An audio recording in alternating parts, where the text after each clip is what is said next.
Hey there, it's your host, Cindy Chang, founder of Evolve Consulting Co. and the visionary behind an exciting new venture launching in 2025, making staffing accessible for companies of all sizes. Welcome back to the Fearless Entrepreneurs podcast, where we dive deep into the stories behind Canada's most inspiring brands. Together, we'll uncover how these bold entrepreneurs sparked their dreams, tackled their toughest challenges, and leaned into their fears to achieve success. I'm thrilled you're here, bold enough to embrace the hard truths and inspired to learn from their journeys. Ready to dive in? Let's go. So today we have an extraordinary guest who embodies the true spirit of entrepreneurship. Visionary, risk taker, and impact driven leader. Anna Lozano is a powerhouse entrepreneur with over 15 years of experience building businesses that create real transformations. Armed with an HBA from a prestigious Richard Ivey School of Business, Anna carved her own path, launching, scaling, and ultimately selling Love Powered Co., a purpose-driven affirmation company that touched countless lives. After a successful exit in 2022, she's now channeling her experience into her latest venture, The Startup Strategist, where she helps entrepreneurs turn ideas into income in just 12 weeks through private mentorship, masterminds, and retreats.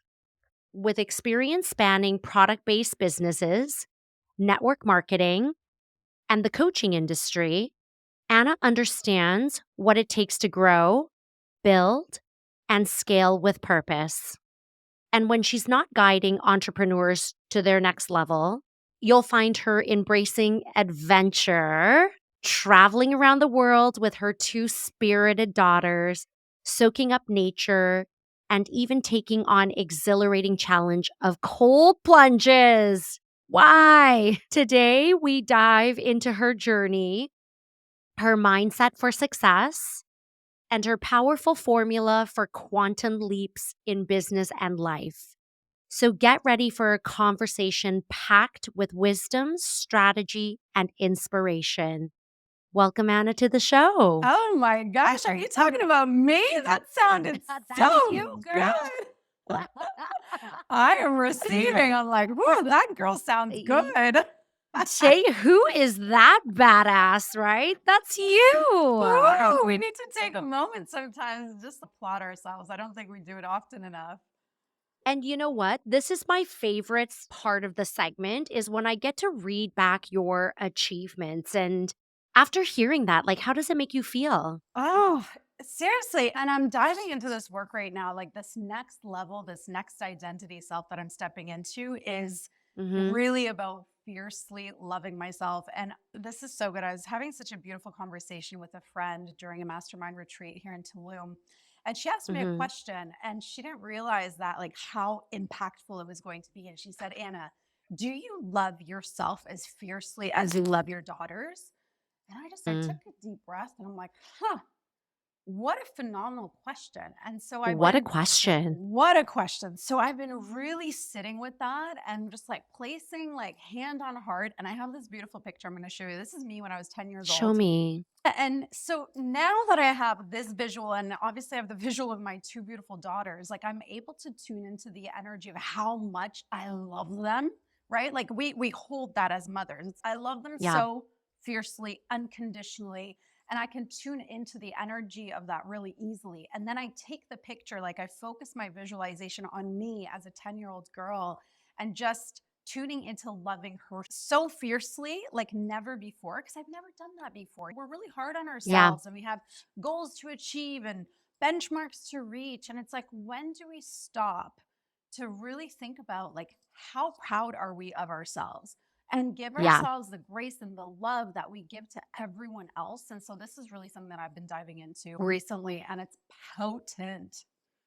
I love this so much, first of all. And one of the things that I love to tell people to experience is put a picture of yourself as a child up and how would you treat that little girl? Why is it, Anna, you think that women are so hard on themselves? I was raised and how much pressure there was and how much expectation there was. And there was this whole idea that I carried on my back as a backpack for so long of we came, like my parents sacrificed everything, came to this country so that my brother and I could have a completely different life.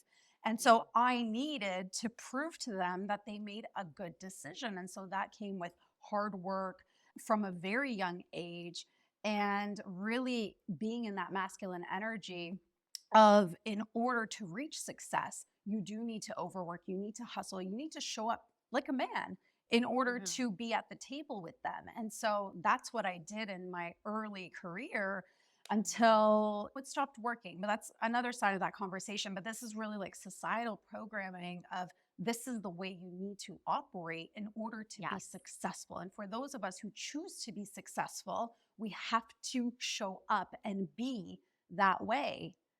Absolutely. I couldn't agree with you more. And it's how the system is really ingrained within us and work culture. Like right now, I don't know how you feel about the word hustle, but it's one I'm trying to eliminate from my vocabulary because I think it glorifies the way that we need to work. And the thing is, I work all the time, but because I love it and it's my career, but I don't want it to. I think hustle always has that connotation of that you have to give something else up, achieve what it is that you want to do, right? How do you feel about that? Yes, like hustle comes if we tie it into like energy and frequency, it comes, it's rooted in lack. It's I have to Yes. sacrifice in order to hustle, in order to achieve. Yeah. And who created that definition, right? And there was this, I remember when I became an entrepreneur in 2010, there was again that like glorification of hustling.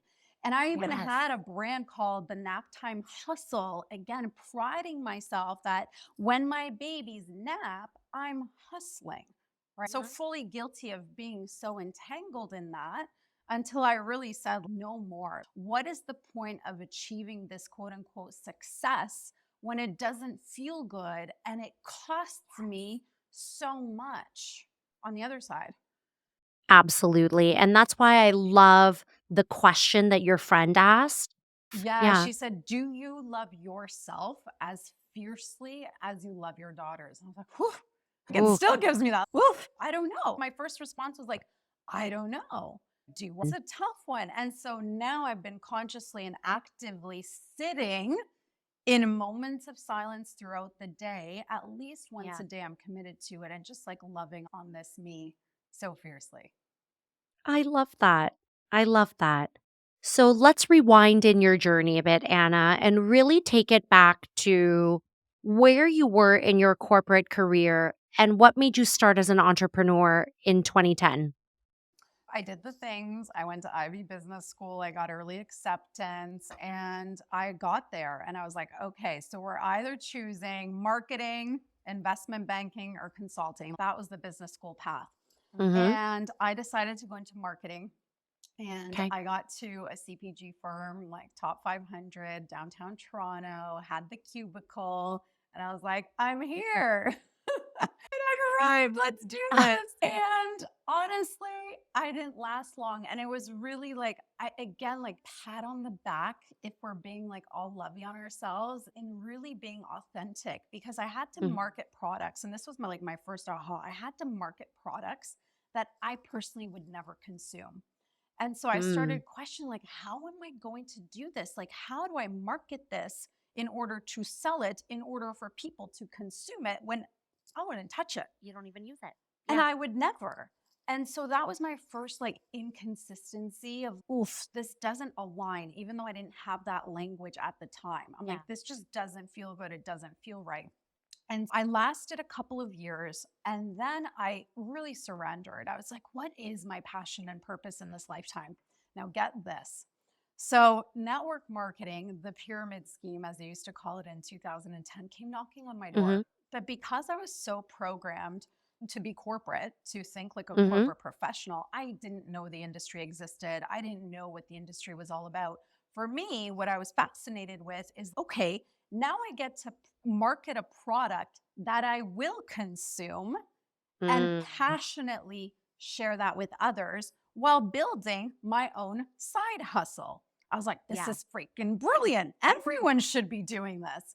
Yeah. But the phone call, so I jumped in within a year. I was doing so well that I quit my corporate job, my safe and Wow. secure post business school job.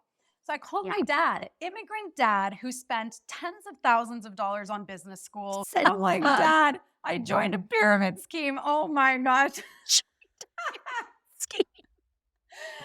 The hardest conversation of life. But I'm like, Dad, just trust me. My personality, who I am, just know that trust me, knowing that I know what I'm doing. And that experience really was my foundation for building a business, for becoming an entrepreneur. So within 4.5 years, I was at the top of that company. We were traveling the world. I was speaking on global stages. And it was a playground and it was a training ground. And I always look at network marketing. That experience showed me that I love entrepreneurship. I'm a pretty kick Mhm. ass entrepreneur. And it was my gateway into personal development. So that first year, it was all rewiring and reprogramming the mindset, Mm. especially for me when it came to money and wealth and success, because I didn't have that early programming. And so that's what happened. And then once we reached those successes, I became a mom. And that's when the next Mhm. evolution happened. That was the next chapter. But yeah. Yeah. And so how did your dad react when you were like, "Guess what? You spent all this money and now I'm going to join this other network." Oh my God. No, he lost his bananas. Wow, that was tough.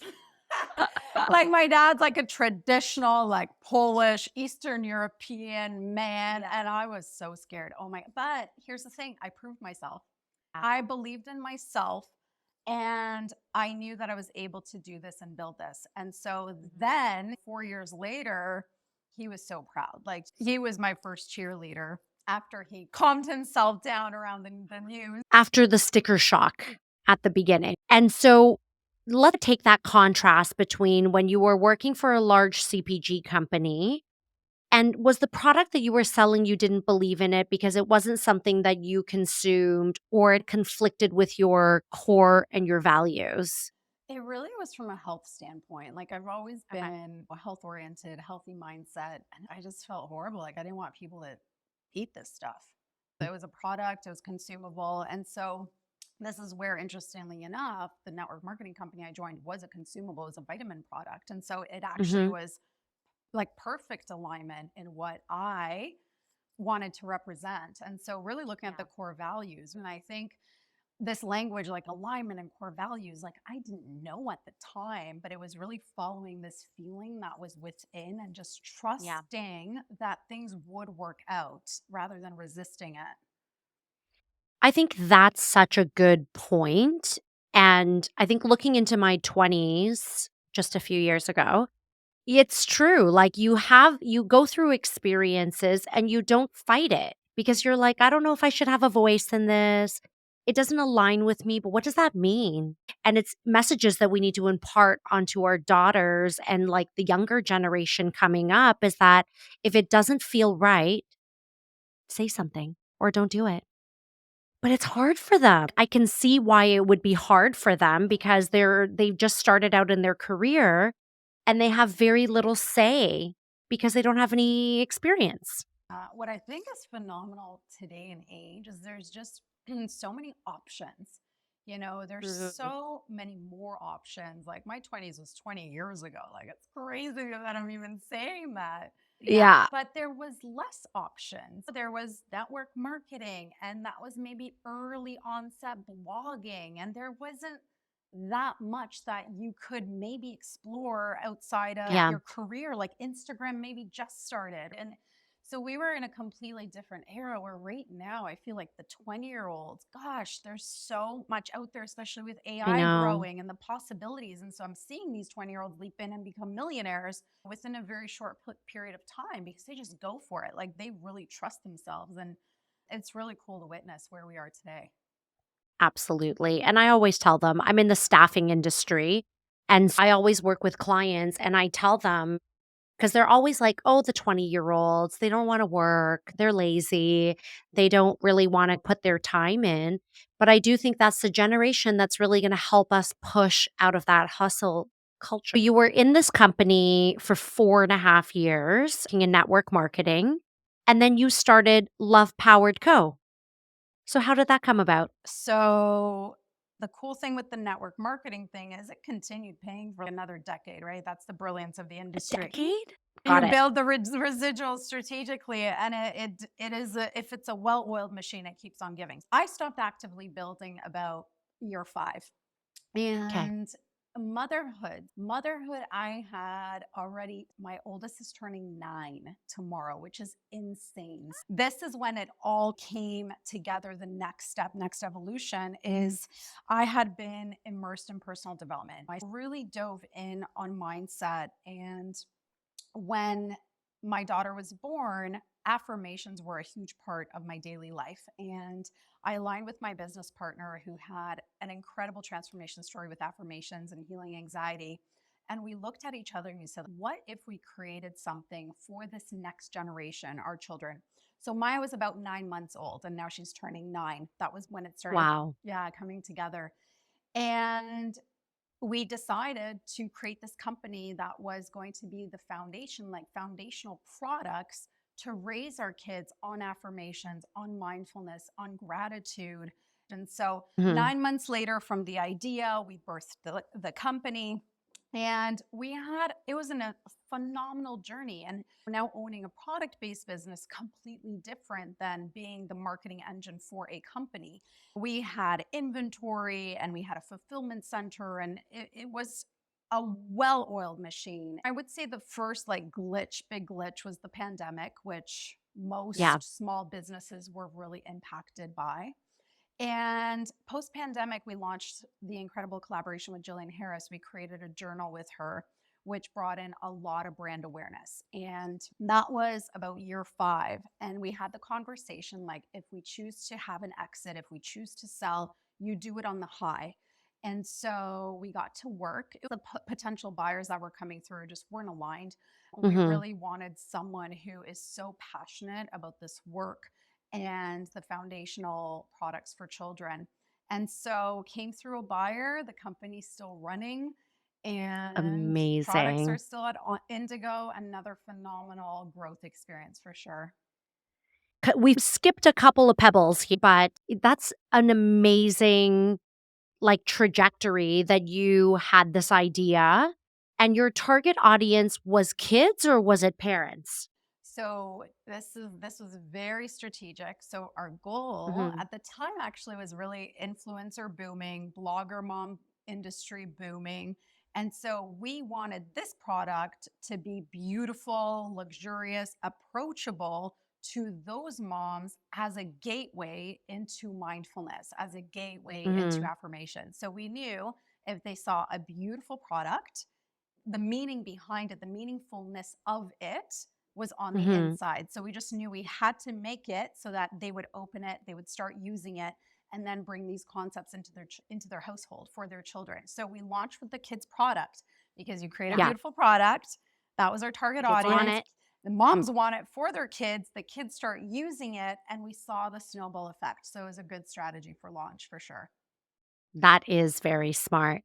And the second thing that you said that was, I think, really brilliant too, is that you were very careful who you sold it. There's a lot of business owners that I talk to, and they sold their company. They did it on a whim, not really doing the deep research, and they regret it.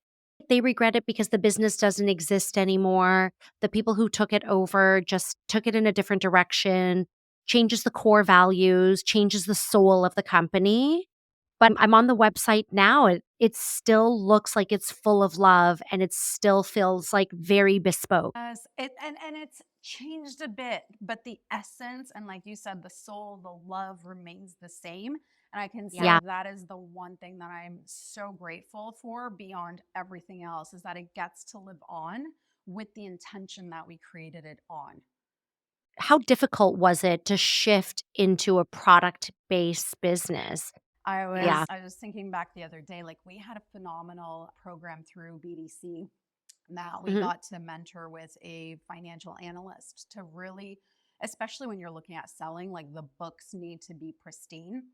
And one of the things that was brilliant in growing this company is when my business partner and I came together, we had really complementary skills. So she was the Mhm. creative, she took care of product development, Instagram, all of the beauty around it. I came in sales, marketing, collaborations, and networking. And that was really amazing. But then we had fulfillment, we had finances, obviously Mhm. operations within the fulfillment.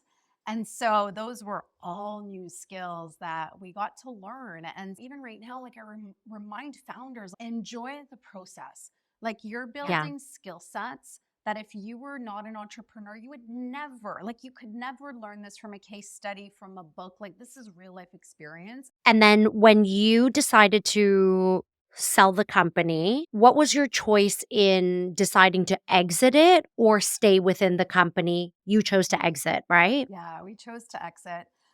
It just would have been like 3 people, just felt like too much, and it felt Mhm. like we were both in the stage of our life to move on to the next thing. But Yeah. the intention was there when we launched. Like, we both had a vision that we're gonna build, scale, and sell. Now, Okay. it did come with, like, a grief period. It's a It's your baby. baby. Yes, and a baby that is so intentional. We use the products every single day in our home. Like it's just a part of who we are. And there was grief and yet so much gratitude for the woman who purchased it and how it continues to live on. I would say, yeah, Mhm. both of those things. So this train was just like a well-oiled machine from the beginning. Where were some of the pain points for you? Tell me the struggle. We launched with Kickstarter August 2017. And September 2017, I was pregnant with my second. I found out I was Mm. pregnant with my second, but my pregnancies, early trimester one, I was so sick, so Mhm. nauseous that then I decided to take diclectin, which made me so sleepy. And I have now my business partner who's, we just launched. You're sales and marketing and you're sleeping. I'm like, babe, I'm just passing out. Like, I can't handle this. I'm growing a human unexpectedly. Yeah. And she was going through a full gut renovation in her home, which is where the first product order came into that home. Messy chaos, but you just roll with it and you figure it out. So when we were in growth phase, I was pregnant and I had a 9-month old. Like Right. this is heavy stuff and figuring out how to do it, asking for support, being able to outsource where I could find time efficiencies and where I could find more time to work on the business, but also in that stage, leaning more on her, where then she had Yeah. stages where she needed to lean on me, which was the beautiful partnership that came together. I mean, it was, I think back now, like that first order arriving at her home in Burlington, Ontario, with like thousands of box sets in her living room, in her garage, figuring out how to do the printing labels from FedEx, figuring out how to get FedEx to come and pick it up, snowstorms, all of it. Those are the You mean like the one we're currently going through right now? Yeah. Let's go back to that one because people don't know you're actually in Mexico during the winter time with kids. Tell people about that. This is incredible. She's like selling me to go to this gated community. That sounds like amazing. you're already locked in. That I know. I know. I'm locked in. I'm there. And this is who I am. Like I have a intuitive hit, you want to call it, or a crazy idea, and I just roll with it, right? I'm a generator in Yeah. human design. I like to just once I feel it, act on it. So 2 years ago, I was on a Zoom call with a friend. And I'm like, where are you? And I see this beautiful ocean in the background. She's, oh, I'm in Puerto Aventuras, Mexico. And I was like, oh my gosh, I want to come. And she's like, we're moving out next week to another condo. I'm like, great. Ask your landlord if we can move in for the month of February. She's like, okay, text me like within a few hours. Okay, you guys can have the place for the month of Feb if you want to come down. One of my core values forever has been freedom. And every decision I made from that 2010 decision to join network marketing was freedom. Like, I want to be portable. I want to create my own economy. I want to be location independent. This has been 15 years in the making to be able Yeah. to have this freedom, right? Because defining core values. And so she texts me, "Okay, it's done." I said, "Great, we'll be there in a couple days." We pack up the Yes. family and we come here. Oh my gosh, this is like barefoot, jungle living, kids wild, no technology, outside all the time, gorgeous Caribbean ocean. This is amazing. We're like zipping around in a golf cart. So, as our month is coming to an end, I say to my hubby, I'm like, okay, what if we rent out our home and we make this a thing for the winters? The kids can learn Spanish. Found the tenant, arrived here, and this is like our second winter hanging out, kids learning Spanish, walking Wow. barefoot. And that's the fun piece of it. But it's also tied to this like deep healing piece of it for myself. I feel like that is very interesting, and you're on an amazing journey, but it's also been really introspective and healing for you, as you said. And a lot of the times, the healing isn't super evident until you're there and you're like, oh, this feels like trauma that I need to fix, right?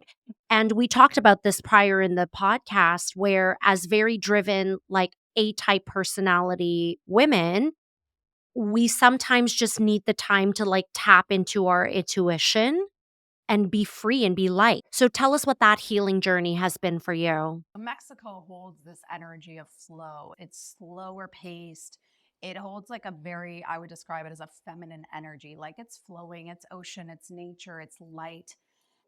I dove in and I didn't realize. Now I can say hindsight 2020, this was why we're here for my Yeah. from my end, from my side. And as I mentioned, like that masculine energy has always been the driving force in everything that I do. And here I was forced Mhm. to slow down. I was forced to really sit within myself and look at, is this the way you want to continue building everything that you want to build in this lifetime? Is this the Mhm. energy you want to build from? Is this how you want to feel? And so, what I realized is after each success, it was like 10 steps ahead to the next vision, to the next thing, to the like, there was no pausing in gratitude and enjoyment and Yes. pleasure and really slowing down. This is why mindset work I see is like the entry, and then we need to get into embodiment work and like really Mhm. feel and be. And still, I feel it creep up. Like right now, I'm playing around with this identity work of, okay, what would a million a month dollar business feel like? And to be honest, I can still feel resistance. It's that old Mm. programming of, in order to do that, gosh, you're going to have to work so hard.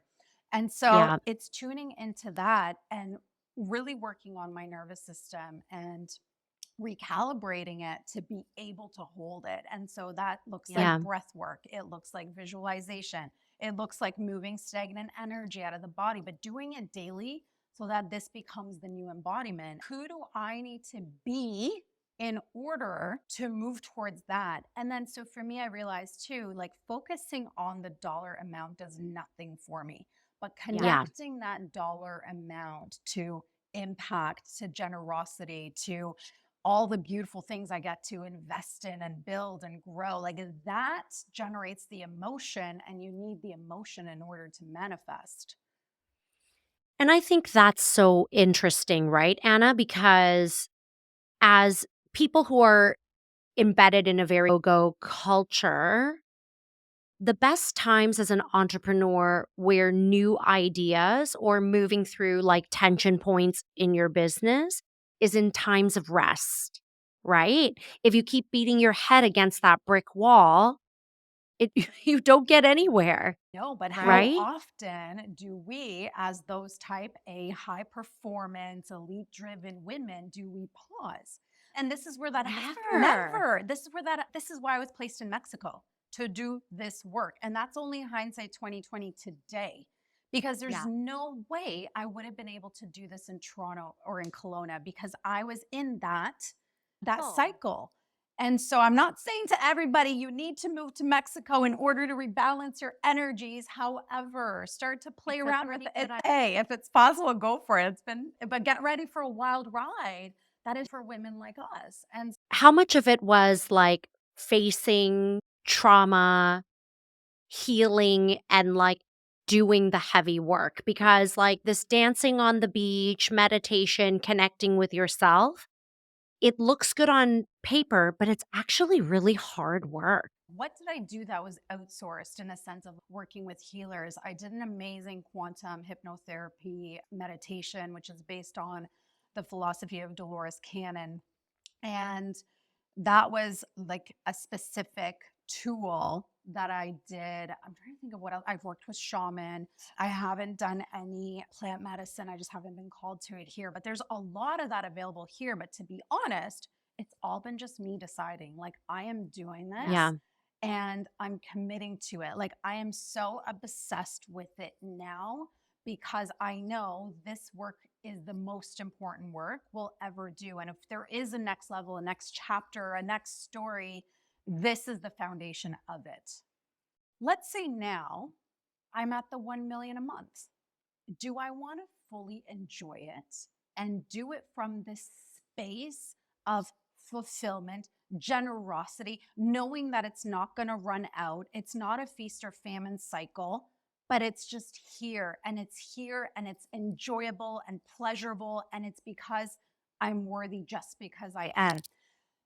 Because the other way is arriving at it, but being such in hustle and grind mode and Yes. micromanaging and controlling and thinking about the next goal and worrying it's all going to collapse. And I don't want to arrive at it from that old coding, that old programming. I want to Yeah. arrive there from this space, from these energetics. Yeah. Are you talking about self-limiting mindset and really like how to implant this kind of programming that first has to undo some of the original programming and then planning in completely new ways to think that isn't coming from a place of scarcity? And being embodying. And so think about it. Most women, if we're in that hustle train, right? That Mhm. constantly chasing the next. When you get that next goal, be the next goal, $1 million months, okay, like we've quantum leapt here. We can talk about something else, like $50,000 months. Yeah. Yeah. If you get there and you haven't reprogrammed your old ways of being, you haven't rebalanced your energies, you're still in the very masculine way of operating, you're not going to enjoy those 50K months. You're just Right. going to get there and you're going to set the next goal, which is 100K months. What is the point of that? Remember back to what you're doing all of this for, That's it. The why. right? It comes down to the why. Like we forget, like, Why? why? Why are you doing this? Like, when I look back at the last 2 years, this is the inner work that allows me to get to the next level from a completely different programming. Oh, I love this so much. I love this so much. And so let's go back to now you had just moved to Mexico. Your business partner is like sweating in the snow. Her house is filled with these beautiful affirmation cards. And so how did you take the business from there? Oh gosh, so Mexico happened after we sold actually. Oh, So okay. it was actually great timing. So the handover happened December. By February, I was in Mexico. But interesting, like I hadn't done this work and I was rather than celebrating and enjoying and just being in the exit, already thinking of the next thing. And what was your next venture? You were like, okay, I had targeted my product for acquisition. Now it's acquired. What was going on in your mind for next? Yeah, coaching and mentorship just naturally came to me. Okay. So during the exit process, like in about September, we completed it in December. In September, so even before we sold, I had already started building this brand of coaching, mentoring women who want to build their product or service based business. And you just knew that through building this business, you were like, my passion is just to coach and mentor and give back. Well, I think it just came from like the marketplace. There was a lot of inquiry, like, how did you do this? Do you do coaching? Because we were very public. We were on Instagram. We had our collab with Jillian. Like we were out there doing podcasts, doing a lot of networking stages. So we were both rather than behind the scenes founders. And it just came. It was a response to what the marketplace was asking for. And so I Mhm. naturally moved into it. And it's been awesome. I love it. And so you've been in this business now with coaching and mentoring since you exited 2022, and then 2023 is when you jumped. And so how did you build that out? Because now you're moving from a product-based business to a service-based business. Exactly. The cool thing is really with the coaching industry experienced a huge boom and different areas of it. For me, I focused on businesses. That's my expertise. It really started with trying it on. What do I enjoy doing? Russell Brunson has always taught this is the webinar method for coaches. And I didn't like it. That's not what I wanted to Mhm. do. So one thing too is always following that energetic alignment. What feels good? What do I want to try on? And this is what I always tell people, like anyone who's listening, have fun with it. Don't put so much pressure on getting Yes. to your vision right now. What are you called to do? What are you excited to try on? So I started with master classes. I had one-to-one mentorship and then master classes. And then I played around with what do I want to teach? Like from all this experience that I hold, what do I want to teach? And then I wasn't selling from the master class. It was really, again, building that muscle of now teaching. I think Yeah. this is the enjoyment, is like being in the journey and saying yes to the things that, yes, align with the brand, but also feel so good. Like, why not? Life is short. My mind is just blowing up right now with lots of different things that are happening. But, something that I talk a lot about with entrepreneurs, my clients, is really staying in the zone of genius, right? And I love that you reference like following your intuition and going towards what it is that you love. And we've been programmed, and I see it day in and day out, of people who just go against how they feel. And then they keep bulldozing through their career, their relationship, whatever it is they're going through in their life, and it doesn't feel good to them. And they're like, why is good things not happening? Well, because you're not happy. That's exactly, and happy is an emotion that's manifesting, right? It's like we look at the Mm-hmm. emotional frequency scale. If you're sitting at neutral or below, you're unhappy, you're depressed, you feel guilty or shameful, you're just going to attract more of that. And I think this is such a great Yes. space to say, make a list right now. What do you love? What lights your soul on fire? And then what are you Mm-hmm. doing that is soul sucking? Okay, you might have to do it. I'm not saying quit everything you're doing. No, but try things on, right? Like I built my Yeah. network marketing business while working my corporate job. Try it on. Right now, I have a client Mm-hmm. just starting next week who is working full time. She's very successful in her career. And we jumped on a discovery call. I said, now is the perfect time because you're not going to put pressure on your brand. You get to enjoy the process because you have that safety security in your Yeah. career, right? Like, and then you get to explore. And so make your list like soul fueling, soul sucking, and then see where you can make micro adjustments. You don't need to Yeah. have every step figured out, but say yes to some of the things that you can see can be changed right now. I agree. I agree. And so, Anna, give us your perspective on burnout. It's a very big topic right now, especially for a lot of people post COVID. What do you think our answer is to that? I think, and I know, I mean, if we continue doing the things that we do in the old programming and the old paradigms and that the society's definition of success, like burnout's inevitable. Like we don't just build businesses. We have families, we have homes. Like there's so much that we take on. Mhm. And it's actually insane. If we sit down and look at all the roles that we play in a day, it's wild. And so Yeah. burnout's kind of inevitable if you don't stop and look at every single area of your life and start to make changes. And this Right. really ties in, like burnout ties into every single thing we've been talking about. Because if you redefine the way you build your career, you build your entrepreneurial business, then Mhm. you won't reach burnout because there's going to be a lot more boundaries, number one, more joy Mhm. and pleasure, more using our intuition that innately knows what to say yes and no to. And this Mhm. is that balance between, and I've hinted on like the masculine and the feminine energy. Like the masculine is the container, it's like your business system, structures, and foundation. The feminine gets to flow. Like you get to say yes, you get to say no. One of my like things right now that I love is having like white space in my agenda. And that shows me that I'm saying the yes to the things that really light my soul on fire. And I Mhm. trust, like, I know shit's still gonna grow. It's not gonna Yeah. crumble because if I am serving and showing up from an overflowing cup in my business, then everything and Mhm. everyone is nurtured. Same with our family life, same with motherhood. We know when we're Yeah. running on empty, everything and everyone is getting the worst of us. That's not how we want to live. Correct. Absolutely. And so, a really good segue into motherhood, which is the topic that I also want to tackle. As a mom and as an entrepreneur, motherhood has really changed me and the way I look at business, the way that I use my time, which is why I love the question you started this episode with. So, how has motherhood changed you through your business journey? So much. One is just, it was impossible to work the way that I used to work, right? That was that Yeah. first moment of, okay, we need to look at everything and redefine how I'm working.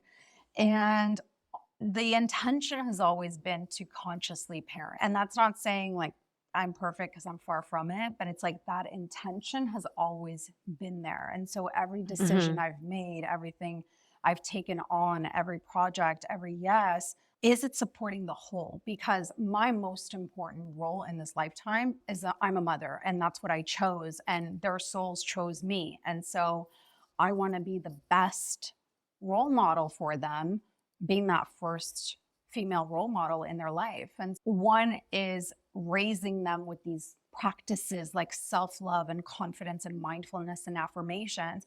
But now, interestingly enough, we're going through different stages. 9 year 8, she's just turning 9. There was self confidence stuff that came up. There was coming Mm, into a new community and not being invited. And so now the right. foundations that have been programmed into her subconscious, like now we get to live out and talk about what it means to love yourself and talk about what it means to be confident. And I'm witnessing, like, I'm paying attention. Where is maybe there a disconnect, and where do we need to dive deeper and do mirror work? Or, for example, anger, like I celebrate anger. Let's get stuck energy out of your body because it's not meant to live there. And we're human. We get to be angry. We get to be sad. We get to do it all. But especially my oldest, she holds things in. And so when I Hmm. see through her actions that she's dealing with something and needs to, because rather than talking about it, we go and move that energy out. Yeah. Yeah. We write things, we burn paper, we do all the things. And I feel like this is my most important role. And yet it's Yeah. meant that maybe I don't scale as fast as I would have without children. And so what? And not even only that, maybe the way that you drove your business would have been different because the intention changes when you're a parent. The way you look at things, the way you impact your client is someone else's child, or maybe they're a parent. It's all a part of a package. Then efficiency becomes the goal, right? Like, how can I be more efficient with my time, Oh efficient gosh, with my yes. expenses? But I think also too here, AI, this era of AI, if used properly, I'm like, I feel so much gratitude for the efficiency that it brings into Yes. my business. And if I use it in these ways, I save time. And then I get to have this time with my children and doing more of the things that I love. And so it's a really Mhm. cool space that we're moving into as entrepreneurs with AI over the next years to Yeah. come. Is it easy for you to step away from the business? So I'm really scheduled in, like really mindful of my calendars. I love that. Honestly, everything you're saying is so relatable and it resonates, right? Because you are living out the journey that a lot of people are, I think, stuck in and not able to feel like that's possible. And it's normal to live in the burnout. And it's normal to live in a place where they're not listening to their own intuition and their wants and their desires and what makes them happy. And that's not even just entrepreneurs. That's everybody here right now. Everybody. So burnout, I think with burnout, it's important to like do an inventory check. Like what's going on? What can you cut? What can you eliminate? Where can you ask for help? Yeah. Where outsource. Yes. Like I remember the first time I hired a cleaner for my house, I was like, oh my gosh, 2 times a month. I look at that, again, Polish immigrant programming, like my mom prided herself on how hard she worked in the home. But not only did she work hard in the home, she also worked hard at her job. And so it's for me, I'm like, oof, no, I prefer to work in alignment and what in the passion and what we're creating, and then ask for help in the other places. And it's a whole different mindset. Yeah. And it's a different time now. I think as the generations go on and even our daughters as they move on, I think they are going to live in a world that's even more stressed. So if we don't do the heavy lifting of really clearing out all that clutter, they pay for it in their generation. That's it. This is the work. We're healing the past and the future. If we're choosing to do this consciously, then it's going to have that positive impact on the next generation. Thank you so much. You're welcome. So you can find Anna on annalozano.com. You're on Instagram, you're on LinkedIn. And thanks so much for being here.